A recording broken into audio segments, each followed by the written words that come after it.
Hello and welcome to Rich Lord Travels. Today I'm in the northeast and it's windy. I'm here to look around three football grounds in the Premier League and the Football League.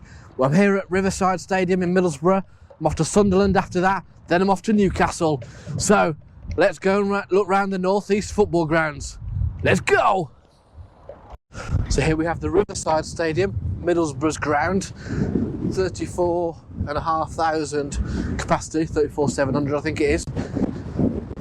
Built in 1995 after they moved from Ayresome Park. So let's go and have a look around now. A bit bizarre, but they've got the Robin van Persie picnic area. Nice. Here's a nice touch. They've still got the gates from the old ground at Ayresome Park. It's nice that these are included in the build here in 1995. There's a blue plaque here as part of the Tees Transporter Trail. Middlesbrough Football Club, founded in 1876, played at the Riverside since 1995. These gates originally formed part of Borough's former Ayresome Park home, 1903 to 1995. There we go.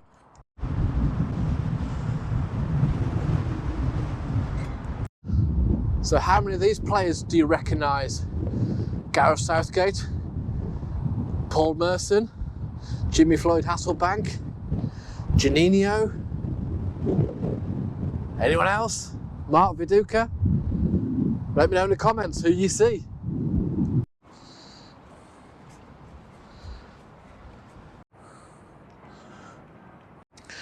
This is a nice touch. It's a homage and throwback to the old ground, Ayresome Park.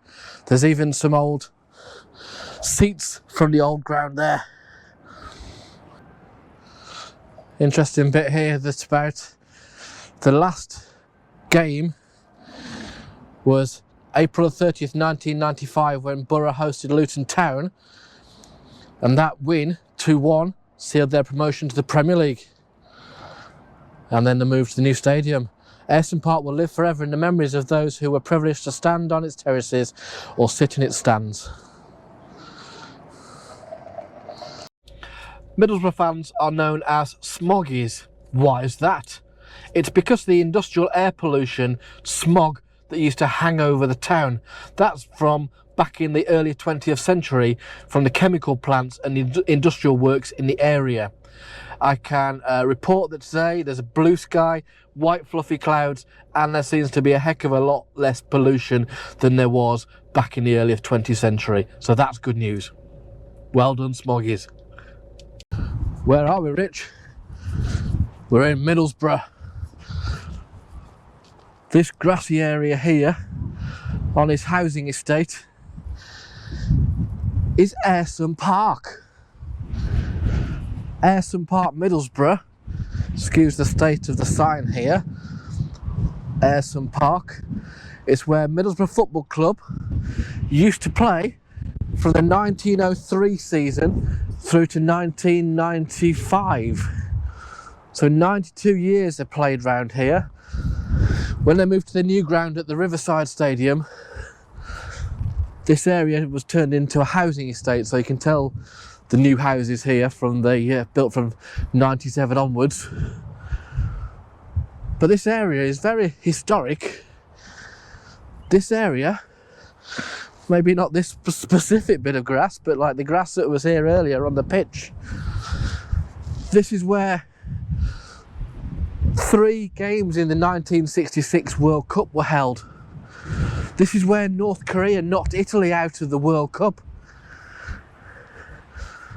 Ayresome Park, Middlesbrough. Is that the centre spot? Wow. I like how on this housing estate where the ground used to be, on the wall they've got the words, "Deep in my heart, I do believe." That's good. Love a bit of optimism. Well done.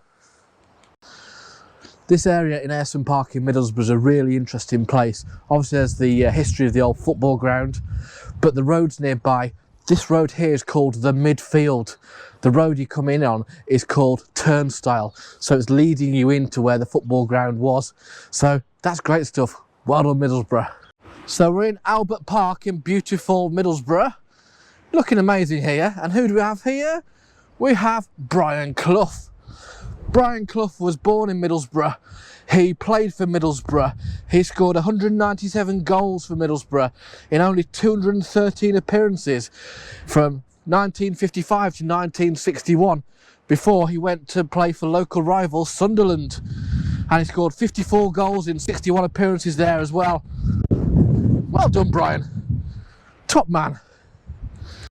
So we're here in Sunderland at the Stadium of Light. It holds 49,000 spectators, the 9th largest football stadium in England. It was opened, when do you think it was opened? It was opened in 1997. Right, let's have a look round.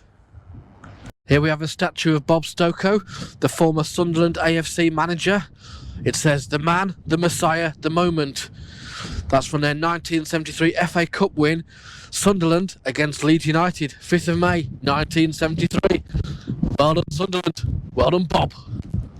I do like football ground gates. Here it says, "Into the light, away the lads, Sunderland AFC." Impressive stuff.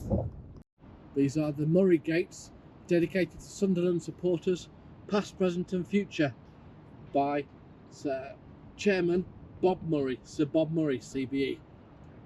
Cheers, Bob. And here we are at the main entrance of the Stadium of Light. Liking the flags up here. On the other gate it says, "For us all," which is good. Impressive. Nice ground this, 49,000. There's been some England internationals played here when they've not been playing at Wembley. Great for the area. Well done. There's a map of the ground and the area around it. There's the ground. There's the River Wear and all the facilities here. Stadium of Light metro station, just 10 minutes walk away from the stadium. Good stuff. Here's a piece of artwork, a sculpture outside the ground in memory of all supporters who have tragically lost their lives travelling to or from games, and also those who've passed away after being taken ill at a match. Forever in all our red and white hearts.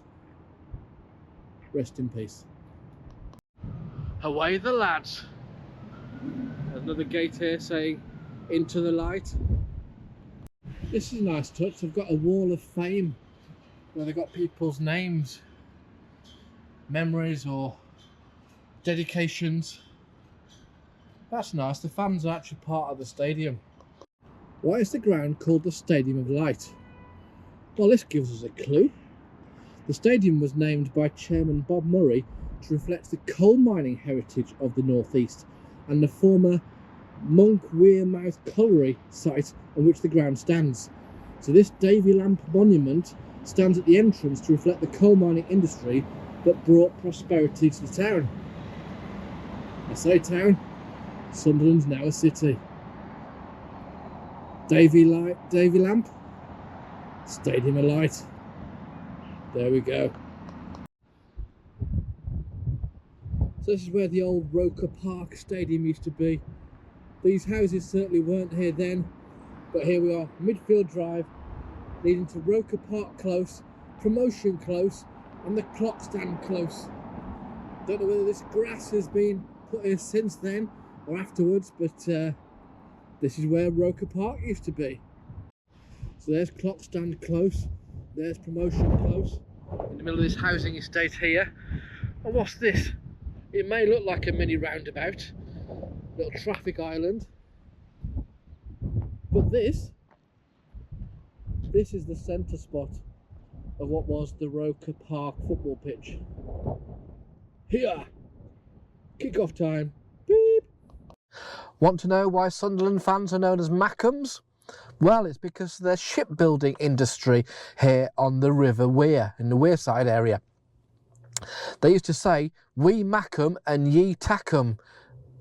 or we make them and you take them. So they would make them, build the ships, and that's why they're known as Mackems, because they used to make ships. They used to build them. There you go.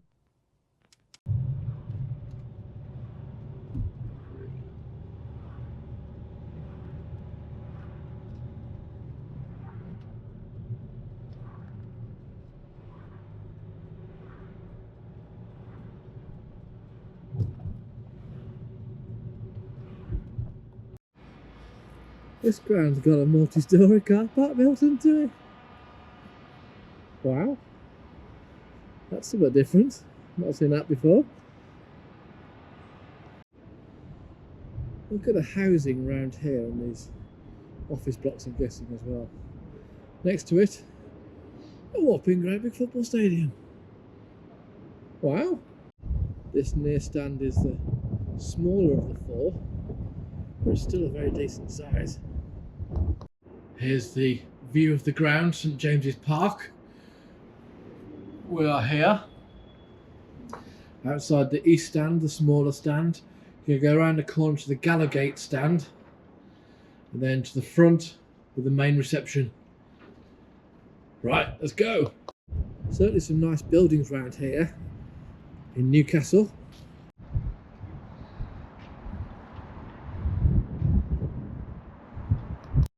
This pub has got the Newcastle Brown Ale sign at the top of it. This is a statue in honour of Jackie Milburn, War Jackie, John Edward Thompson Milburn, footballer and gentleman. Even on a Sunday when it's non-match day, there's still lots of people around the ground spending the money in the club shop that's open. Good stuff.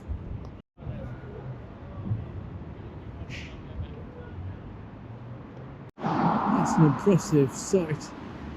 I love tall stadiums. There's so much atmosphere that gets built from the fans inside here. Gallowgate stand. Got Shearer's bar here. Alan Shearer, Premier League top scorer. Support the lasses.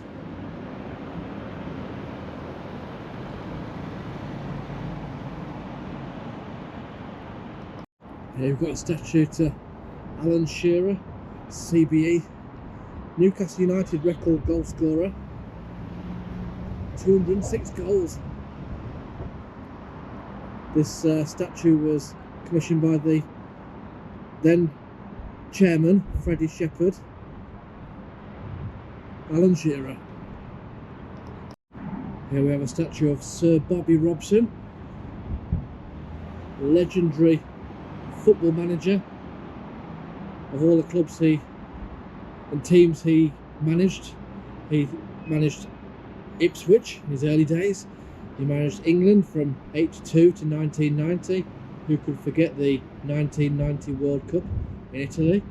And he also managed this team here, Newcastle United, for the last 5 or 6 years of his managerial career. Local lad, Sir Bobby Robson. That's a great view here of Sir Bobby Robson and Alan Shearer at the corner of the Gallowgate stand here at Newcastle United's St James's Park. Such a large building and such an iconic vision on the Newcastle landscape. I'm outside Newcastle United's ground, St James's Park. Such a large ground, 52,000 capacity, 8th largest in England.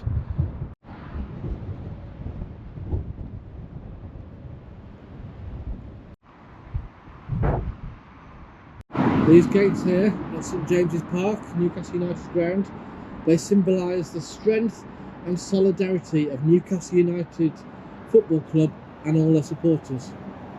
Don't take my word for it. It's what it says there.